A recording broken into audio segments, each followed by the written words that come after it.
Well, good afternoon, good morning, good evening, wherever you are in the world. Welcome to our latest webcast. I know there's a lot of you here. There's we have 500 folks from around the world. It's 4 o'clock in London, 11 o'clock in New York, 8 a.m. on the west coast of the US, and 8:30 in India. So thank you all for joining us. We're talking today about internal controls over financial reporting, and this question whether or not we're driving in poor visibility. We're certainly living in interesting times, to use the old Chinese proverb. So my name's Dan French. I'm the one on the left. I'm founder and CEO here at Consider Solutions. I'm very pleased to be joined by Hans van Ness, COO and head of consulting here. And for first time in a while, we're both in London. So Hans is over from Netherlands for a few days. So welcome, Hans. Thank you, Dan. So we're going to be having this conversation with you today. It's a 40-minute conversation, including Q&A. So as we go through, I do encourage you to ask questions because there's some really thought-provoking topics here, which I think you will find interesting and useful. So I'm going to talk a little bit about the context, introduction, objectives, and a little bit about ICFR and why things are changing right now, or why they have changed. And then I'm going to ask Hans to dig into deep into the experience and feedback around how we go about addressing the big risks or the big challenges, if you like. And he's going to talk through those challenges and talk through how we go about addressing them in a very uncertain world we're in today. I'm going to come back with some thoughts for the road. As I say, we've got Q&A. Please ask questions as you go through. There is a question panel on your GoToWebinar interface, so please ask questions as they come into your head. If you've got a technical problem, use the same interface and one of our team will try and help you. So that's how we're going to progress. As I say, 40 minutes, and I think it's going to be packed with some interesting discussion here. So just to start us off, before we had these most unusual 2.5 years that we've been going through, even prior to that, prior to 2020, digital transformation was accelerating everywhere. And if you start looking at this kind of the situation, the kind of perfect storm almost that we're in today, is an interesting question about whether or not we paid enough attention to the changing risk profile as we changed our processes, working practices, and technology stacks. There's a lot of focus on digitization, and I know a lot of folks have been talking to me saying, well, yeah, I think we missed out a few things here, particularly as we integrated some end-to-end processes and didn't really think about how it changed our risk profile. So that's one element. The second element clearly is the last 2.5 years have certainly accelerated business change. We know all about that.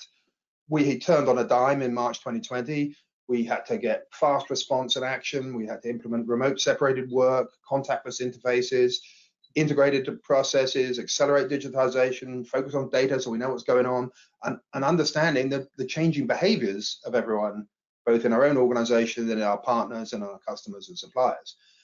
And in this risk response, which we did so amazingly well, there's another question, people are starting to think, did we give enough thought to the ongoing risk impact of the very changes we made to mitigate another risk? So, and I know a lot of you are kind of trying to unpick that as well at the moment. And if that wasn't enough, we thought 2022 would be through all of the turmoil and uncertainty, but that's not the case. We've got all sorts of stuff going on, whether it's, the suspicions of impending recession, the inflation, supply chain disruption, all of these things. And we've got geopolitical instability. We've got war in Eastern Europe, in Ukraine. We've got, business issues. We've got a lot of stuff which is affecting our business. And so we're in stormy waters, without a doubt.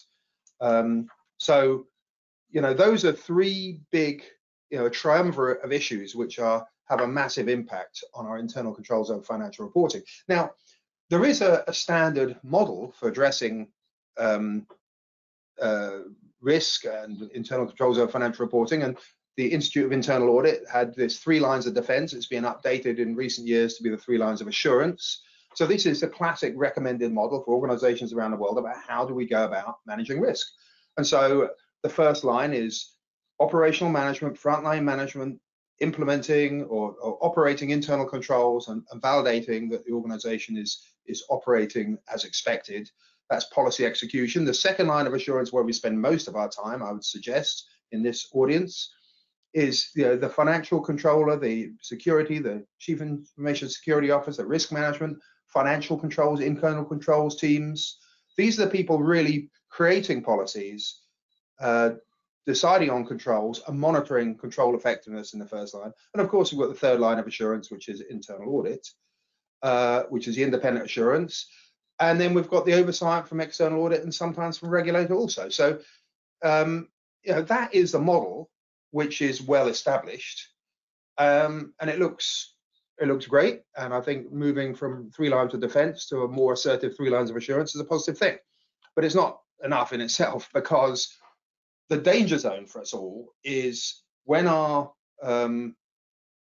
risks mitigated by controls, if those controls are seen not to be effective, particularly on material risks where there's some probability of bad things happening to the financial statement, then we're into dangerous territory. And nobody wants a significant deficiency or a report, internal audit report, to say that the controls are not sufficient to be able to support the financial statement. That is very bad for investors. It's very bad for management.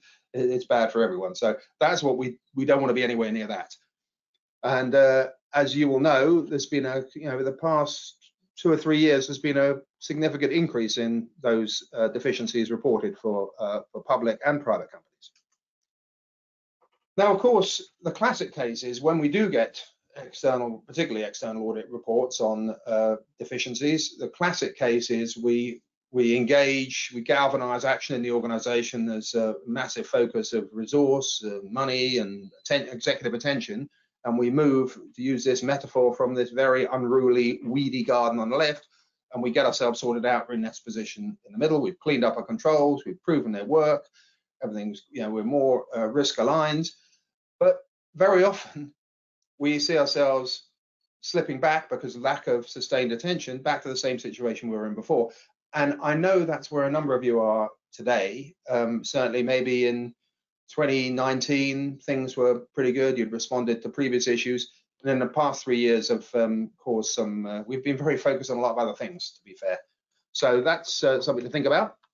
So just to get us going, I'm going to ask you 2 or 3 questions as we go through this. This one's really simple. This is just so you understand who your peers are here on this webcast.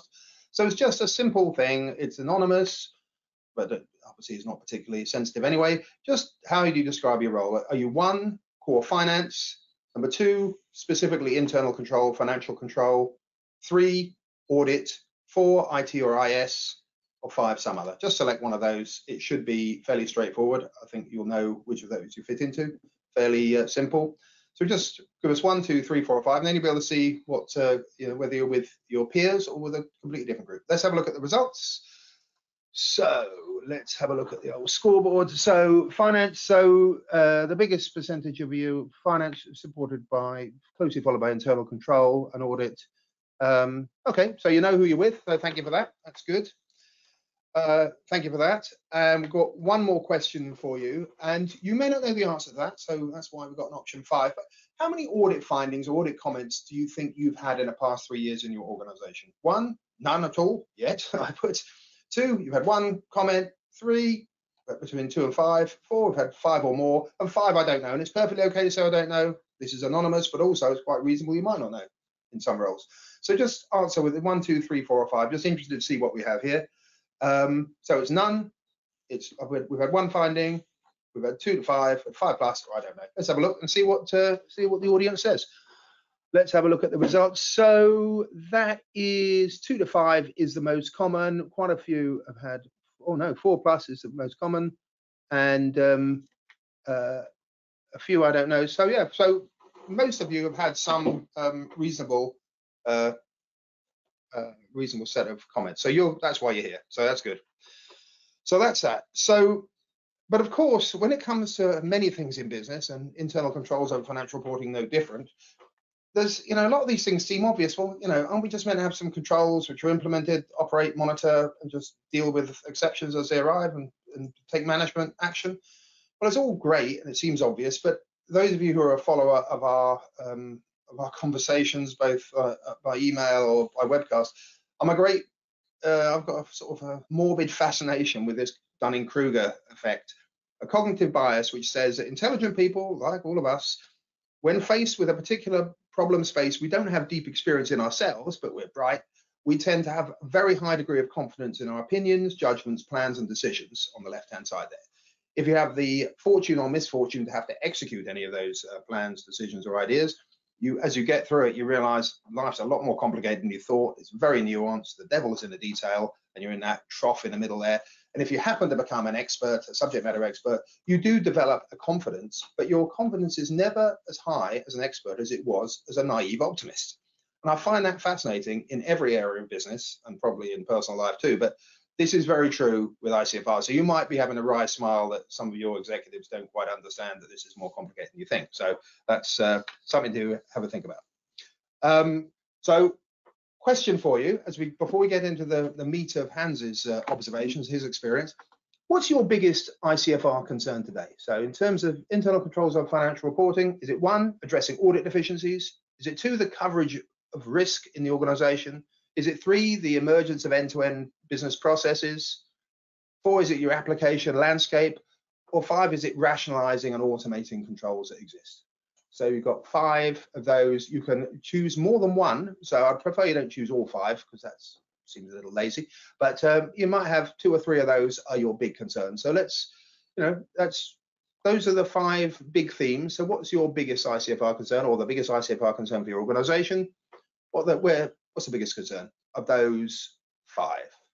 As I say, you can click more than one. So it's addressing audit deficiencies, coverage of risk, addressing end-to-end business processes, your business application landscape, or controls rationalization automation. Let's have a look at the scoreboard. So interesting. So controls rationalization automation very high, closely followed by coverage of risk, and closely followed by the end-to-end process. That's very interesting. I think the end-to-end business process thing is a growing area of concern. So thank you for that. Good. And then one more poll, and then I'm going to leave your hands off your keyboard for a while. So we talked about where your biggest concern, but where are you spending most effort today in ICFR? Is it, and this is the same 5, right? But I want you to select one of these. So one of these are spending most effort in. Is it focus? And it's quite often not the same as what you chose before, so don't feel you have to say the same thing. I just want your experience. Are you addressing audit deficiencies primarily? Are you primarily focusing on coverage of risk, primarily on end-to-end business processes, primarily on the business application landscape, or primarily on controls rationalization automation? Just select one of those and let's have a look. Come on, so 5 of those, select one of them. Shouldn't be too hard, and then your keyboard will be left touchless for a while. So addressing audit deficiencies is 1, 2, coverage of risk, 3, end-to-end business processes, 4, your business application landscape, 5, controls rationalization automation. Let's have a look at the old scoreboard. So we have controls rationalization again, that's up there. And so the bottom 3, business application landscape, end-to-end business process. So it does largely reflect what we talked before, although, yeah, that's interesting. So thank you for that. Right. Good. So with no more ado, I'll hand over to Hans now, who's going to talk a little to us about some of the big issues we see in ICFR today in this uncertain world and some of the ways we're going to address it. So Hans, welcome. Thank you, Dan, and welcome to you all. There are many aspects we could look upon in the context of ICFR risks in this uncertain world. But for readability, I have grouped them into 3 teams for this session, each with 3 key action points, and I will go through all of them in a bit more detail. So the first theme being the alignment with business context, and within that, the key element of stakeholder identification.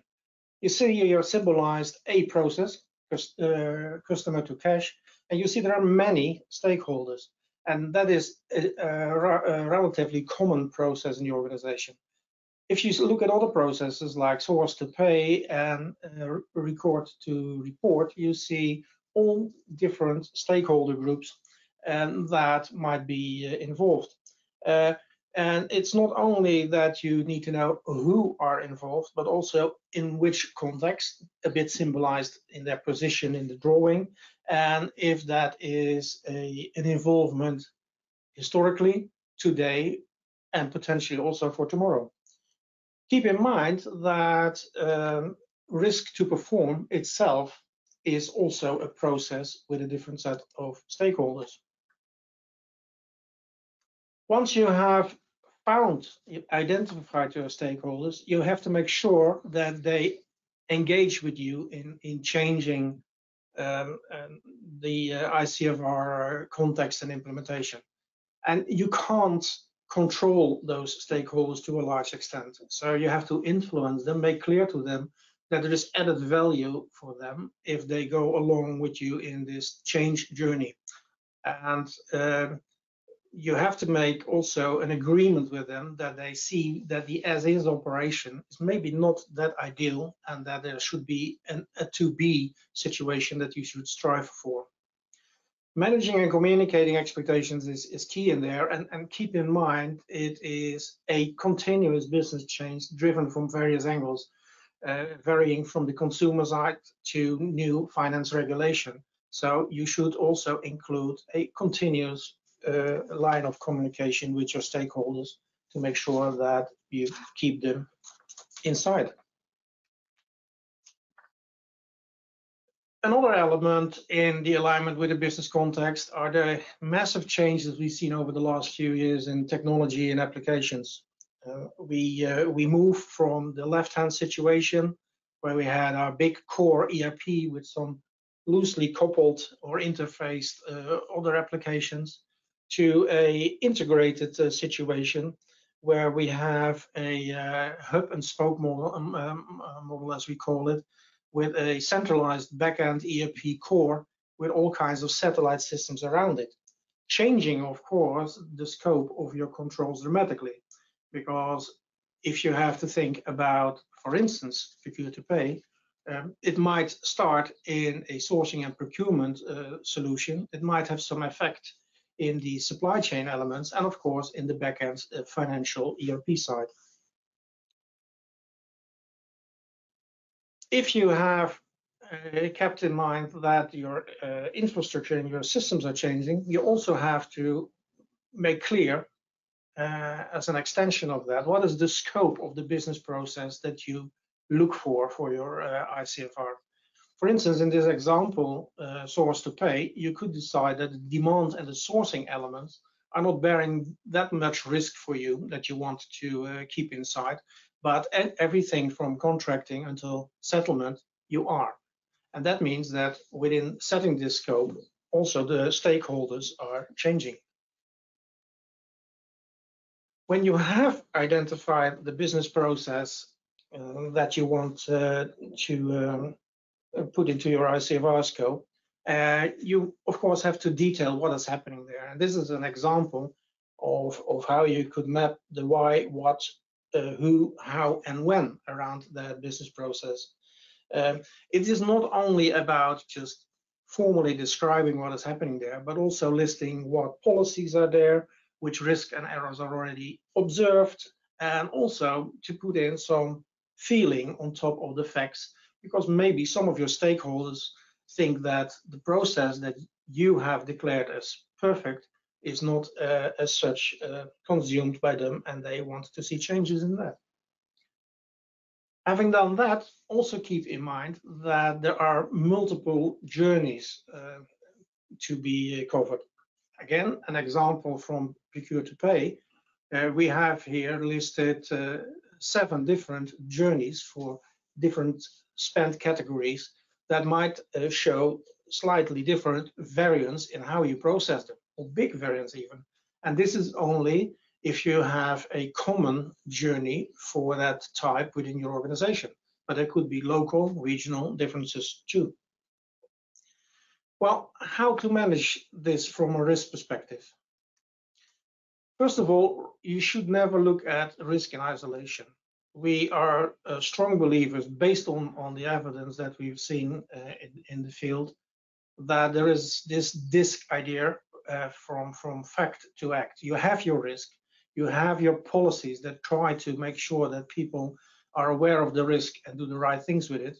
You implement controls to make sure that in daily operation, those policies are met as much as possible. But of course, you have to monitor that they are really used the way you intended them to be used. And last but not least, you need to act upon what you have found during your monitoring. If you don't do that, risk will be reappearing again, or the garden explanation that Dan gave to you. Just a simple example. You could have a risk on disbursements. You have a no PO, no pay policy, a three-way match implemented in your ERP. You have some controls monitoring there, and you have some actions that you can take either on the individual transaction or a systematic change is needed in the process. And you go over and over again. Reassessment is key here. In the risk and control context, it is also quite common that you use an ICFR framework of some sorts, for instance, a COSA. We need to keep in mind that there are different ICFR control types. So an entity level one, a business process level one, a process and application level one, and an IT general control level one. We should focus on at least the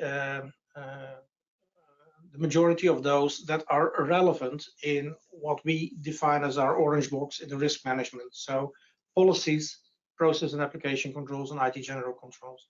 Your framework of choice should cover those. When you have chosen your framework and your fact-to-act approach, then you have to make an inventory of what you have today. We assume you have something today. We assume you have policies. We assume you have controls. And you have to map them in your inventory and give them an indication. Are they implemented, or are you planning to implement them? Are they automated? Are they manual? Is it unknown? When you do this, you will find gaps, unexpected gaps. And you will also see this is dynamic.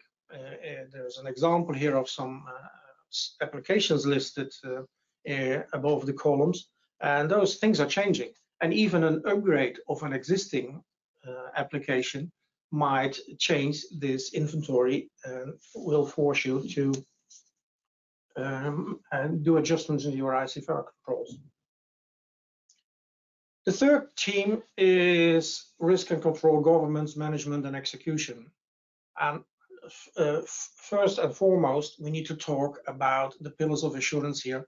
And the most important pillar of assurance during the last years has become the joiners, movers, leavers management, especially with working not in the office, but at home, working from dynamic locations, having massive restructuring of organizations.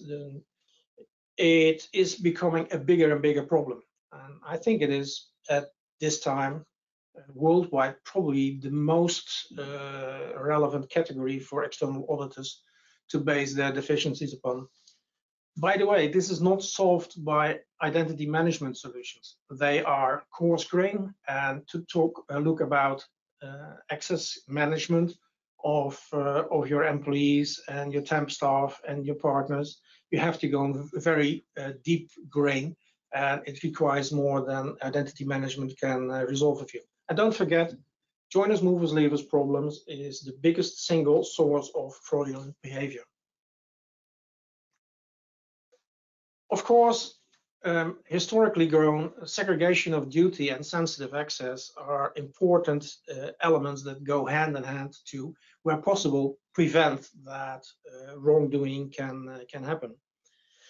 The complexity nowadays is that you have to take a multi-system views sometimes, as I explained in the hub and spoke model, where you have to also look, for instance, at a P2P suite and the ERP backend to get a complete picture of the access that an individual has. And you have to make sure that you don't close and bolt the stable door in the front and open the back door and give room for wrongdoing. Of course, embedding controls in the system is good, but you have to monitor that these controls are indeed used. So there is a process control monitoring element, like a three-way match, that you have to make sure is applied in practice. and you will be surprised how often, for instance, a three-way match is not met. The next pillar of assurance is transaction monitoring. Yes, you have given access to your user community. The access is correct as such, but what are they doing with that access? What activities are they executing? And are they not misusing, for instance, master data changes? So you have to do transaction exception monitoring to cover that.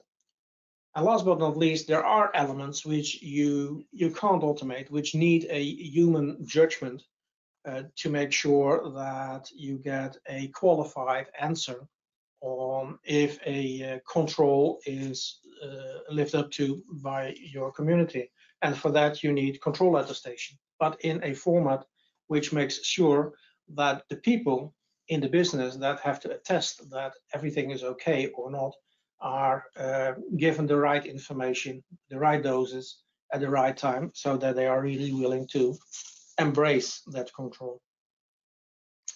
So you would say, well, this is a story about complexity. Does it mean that ICFR always means long-running, complex projects, maybe never-ending? Well, we don't think so, because with agile thinking in these topics, so not pure administrative thinking, but agile thinking with the right involvement, looking at the right risks, will make it possible to address ICFR topics and improvements in a quick and agile fashion. To do that, you should start with not putting in ICFR as a project, either a upgrade project or you start from scratch with it. You should design it straight away as a continuous process management approach. We have our methodology for that with 9 segments that you have to take into account when you set up your ICFR environment or when you improve it. And you have to go with short and sharp iterations through this cycle every time you want to apply some changes. Not saying that every change will touch every of the 9 aspects in the same manner. And then last but not least, when you do risk control, governance management and execution, and you do it in an agile way, less is more. Based on the inventory of controls that you have, try to eliminate those that are not used or whereby the outcomes are not relevant to the organization anymore for whatever reason. Automate them where possible, but if that can't be done, make sure that there is an augmented control that allows pragmatic attestation by the organization. So complexity will grow over time. By looking at this dartboard image and applying that on a regular basis, you can make sure that you keep as lean as possible. Back to you, Dan. Thanks very much, Hans. That was a really interesting talk through those 3 themes. And there's a lot of experience there from around the world, and hopefully that's got you thinking on some of these topics. I've got another question for you, and we're going to come into some of what we can do about all this. From your point of view, what is your biggest opportunity to optimize internal control over financial reporting? Is it 1, the elimination of unnecessary controls? Is it 2, automation? Is it 3, attestation, which Hans talked about? Is it 4, alignment or maybe realignment with today's risks, given that conversation about what's gone on for the past 3 years? Or 5, I don't know. Again, it's anonymous, so give that a go. Your biggest opportunity in your organization, where's the biggest win in terms of optimizing ICFR? 1, elimination of unnecessary controls. 2, automation. 3, attestation of controls. 4, alignment or realignment with today's risks. 5, I don't know, that's okay. As I say, it's anonymous. You don't need to, don't feel any sense about that. Let's have a look at the scoreboard. This is the last poll, so we've got some other stuff coming up after this. So automation, by far the biggest. I guess that's not a surprise, but there is, again, if we're going to automate, we have got to make sure we're automating the right stuff. So that's and then realignment with today's risks and elimination of that's very, very interesting. Thank you very much for that. Good. So I I've got some thoughts and actions for the road ahead and maybe the ocean ahead when you see my next analogy. But I'm sure you got questions, so please ask those questions through the interface. Get them in now while you think about them, because there's a lot of stuff that Hans referred to. Some of that might resonate with you. Some of it you might not fully agree with, or that might not resonate with your own experience. So please get it out there, whether you agree or disagree, or you've got a question, get it in. Let's have a look at that. So when we think about risk management, it's, risk and performance are two sides of the same coin. So we're in a business, we're in a business environment, we're in a world environment where competition is tough in most businesses. We've got all the economic issues we talked about. We've got the geopolitical issues we talked about. We've got all of these things going on, and we've got to balance threat and opportunity. We've got to move fast as businesses. We don't want controls to slow us down. We want controls to accelerate us. So this picture of the sailboat plowing through, trying to get the fastest route through a choppy ocean is pretty much what we're all about. So, I do encourage you to talk to your stakeholders about this. It isn't just about stopping things happening. It's about balancing, it's about balancing speed and control, risk and performance, threat and opportunity. And that's what it's all about. So Hans talked to us about these three big themes. And these are given the big impact that we've seen from all of the things we talked about, alignment with business context is key, because the business context has changed without a shadow of a doubt. The risk and control context is also changing, and how we govern, manage, and execute our risk and control and compliance process is absolutely central. So I want you to think about that. Think about what Hans said in those three big contributors. I can't think in my career there's ever been this number of kind of perfect storm issues coming together. The digital transformation element, the COVID element that's had a massive impact on changing working behaviors and practices and processes, and the current turmoil of all the economic and geopolitical stuff going on. That is massive. So when you look at those things, those three themes that Hans talked through, if this was 4 years ago, you say, yeah, maybe that makes sense. But now it should make you think, well, that should galvanize me to action, because so much has happened. If you're fortunate enough to kept your eye on the ball throughout these past 3 years, and your stakeholders' eye on the ball on these ICFR issues, then congratulations. But I tell you what, most people have been struggling. So I just want you to think about that, because it's very, very critical to what we do. So the practical steps for shifting the balance. Hans talked really eloquently about this fact to act disc, from risk, policy, control, monitor to act. Absolutely critical, and we should think that way. And it helps. That's also an agile way of thinking. And we've got to make sure we know what should happen, and make sure we know what actually does happen, and try and limit the delta, or at least expose visibility of that delta. So that's pretty key. And Hans talked about this. We've got to eliminate the unnecessary. We've got to optimize everything else, and then we automate. So your biggest opportunity was automation. I'd encourage you to eliminate first. In fact, elimination is the best form of automation. If you can get rid of something, that's the best thing you can do. It's the biggest payoff you can get. So eliminating unnecessary controls, optimizing what you have, from task orientation to outcome oriented, end-to-end business process controls, and then automate. Yes, absolutely. But do eliminate and optimize first. Absolutely key. And what we're seeing is, as Hans said, this isn't old school, 2-year programs. We're seeing people accelerating effective risk management up this maturity model at speed. It's an agile model. People are moving from the left-hand side, from ad hoc to an integrated, powerful capability in 3 months, 3-4 months. It's quite amazing when you consider where we come from 5-10 years ago. Moving from repeatable to continuous. Again, making massive steps in short, sharp leaps, sprints, if you like. And that's really important for us to bear in mind. And that's, I would encourage you to work out where you sit today on that maturity model, what your aspiration is, what the aspiration of your stakeholders are, and of your auditors, and say, right, what do we need to do? What do we need to do to get there? How do we get there fast? This is not about a make work program at all. So the first thing you've got to do, I'd suggest, is you've got to self-assess and prioritize. So you need some kind of, pragmatic look at what you've got as is, address the good, the bad, and the ugly, define quick wins, and accelerate up that maturity curve. And there's some things you've got to do there, and you can read that well yourself. And if you have got the resource to do this, do it, and do it now. Do it yourself and get on with it. And because there's been so much change, and the risk exposure is certainly changed massively. We do offer short, sharp assistance to do it. As I say, this is an agile process as well. So we have a quick start, ICFR assessment, agile roadmap, very short and sharp, can really move you along there. But as I say, if you are already on this, I encourage you to address it with urgency and with your stakeholders and move along. And you can see there the our ICFR assessment agile roadmap. So we've talked through these topics. So hopefully that's been useful to you. We've got questions coming. Keep asking questions. We've got questions coming in, and when we've answered the questions, there is one, as we finish off the webcast, there is an opportunity for you to answer a question in textual form, which will feed back to you as a kind of quite interesting word cloud, which might sound odd, but what we found in previous webcasts is by getting your opinion textually, you telling us what you think about the issues, getting it back in a visual image is very, very powerful.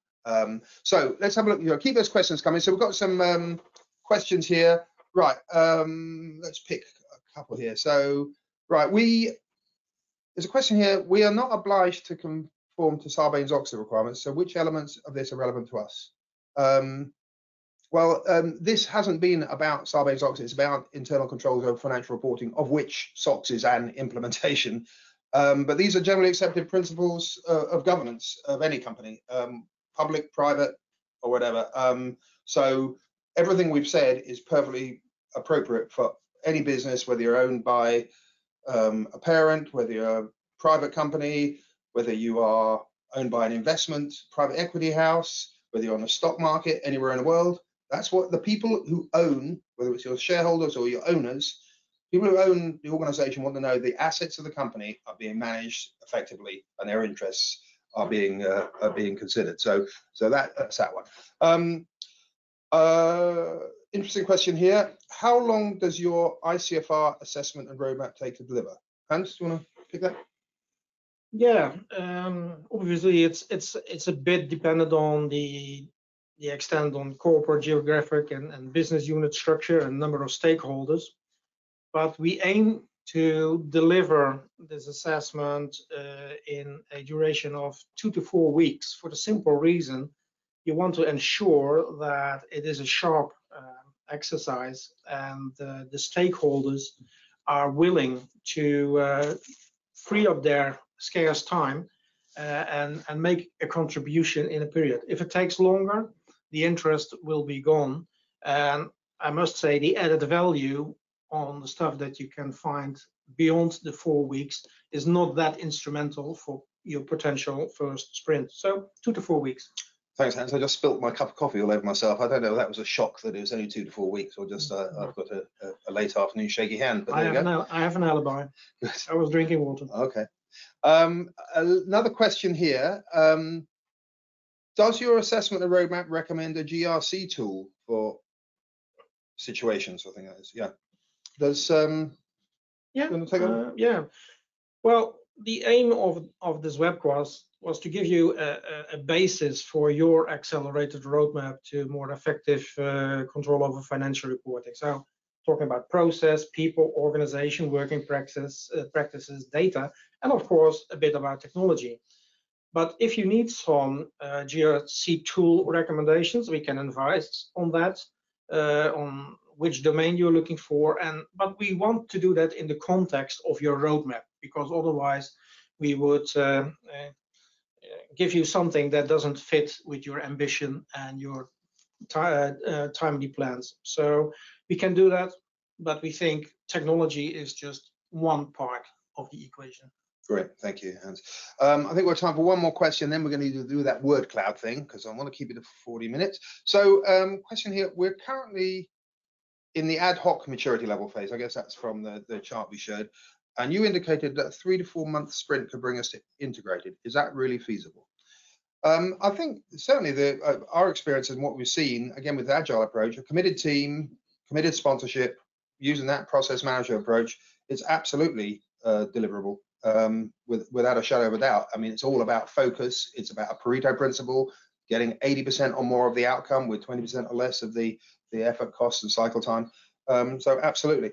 Obviously, depending on your organization, the level of complexity, the scale, the number of business units, the organizational structure, all that stuff has an impact. But we have seen very practically that as an achievable result. So with that, I do want to bring us to a close. It is 40 minutes. I want to thank Hans for his contributions. There's a lot of good work that's been going on around the world from his organization, and it's great to hear some of that feedback coming through. I want to thank you all for spending 40 minutes with us today. I appreciate it. If you've got any more questions, you can send an email to myself or Hans if you didn't manage to get into the GoToWebinar event. We will respond to any questions. In fact, all those questions we didn't get time to answer, we'll respond to them by email. Do appreciate your time. But what I want you to do now, just 30 seconds, in very few words, and I'll show you how this happens. As we close down the webcast, I want you to think about this. What, in your view and experience, is the single biggest challenge in ICFR agility and effectiveness? Now, this isn't multiple choice. This is your words. So I want very few words. Try and keep all of the noise words out, the and all that stuff.